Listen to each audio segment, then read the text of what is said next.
As we dive deeper into the USDA organic regulations, we see that crop rotation is a key practice for building healthy soil and for fulfilling the USDA organic regulations. That's our topic for this lesson. So simply put, crop rotation is just alternating the crops we grow in a given field. And we want to make sure we're not growing the same crop every year or even the same family of crop every year. It's required in organic field crop production to rotate because it is such a useful tool for preventing weeds, fighting pests and diseases, and ultimately building that healthy soil we're all after. Because crop rotation is so important, it's required in the USDA organic regulations in 205, 205A through D. This section says that the producer must implement a crop rotation including, but not limited to, cover crops, green manure crops, catch crops. It also states that the crop rotation should achieve 4 goals. Let's take a look at these goals. Goal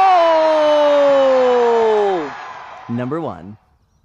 The first goal of an effective crop rotation is to maintain or improve soil organic matter.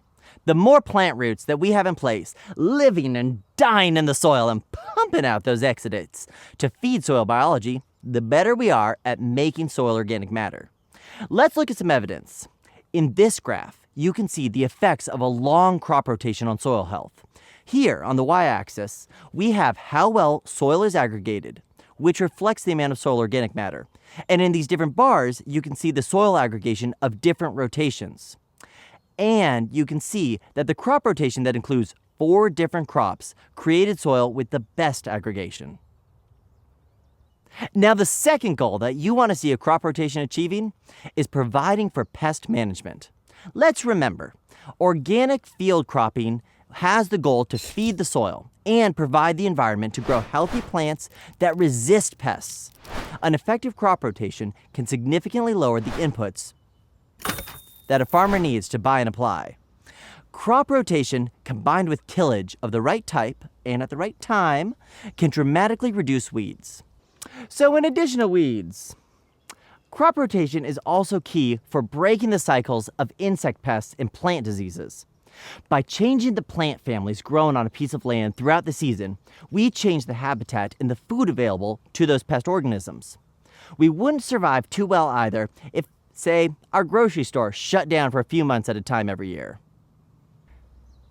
Crop rotations also help manage deficient or excess plant nutrients, which is the third goal of rotations.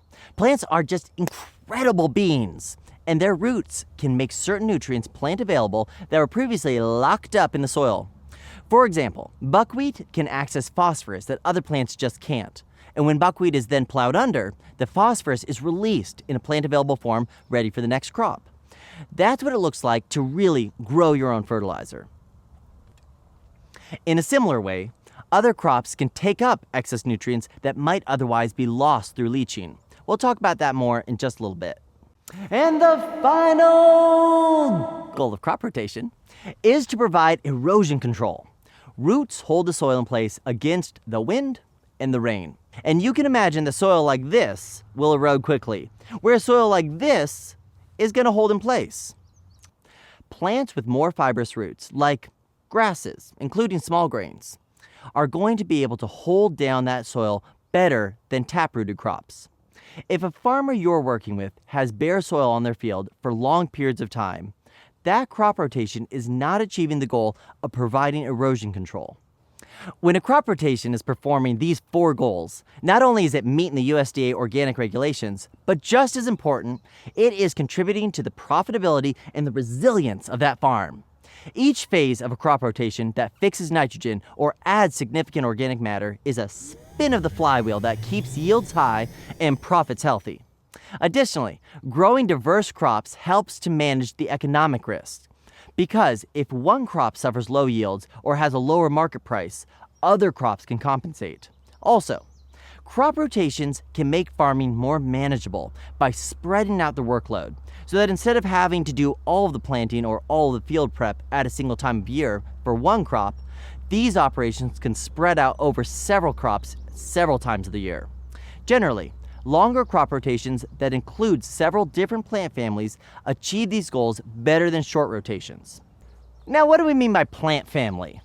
Plants are divided into families. For example, corn, wheat, and oats are all grasses, and soybeans, lentils, and alfalfa are all legumes.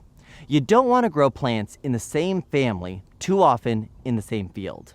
So, farmers are going to realize some major benefits from crop rotation.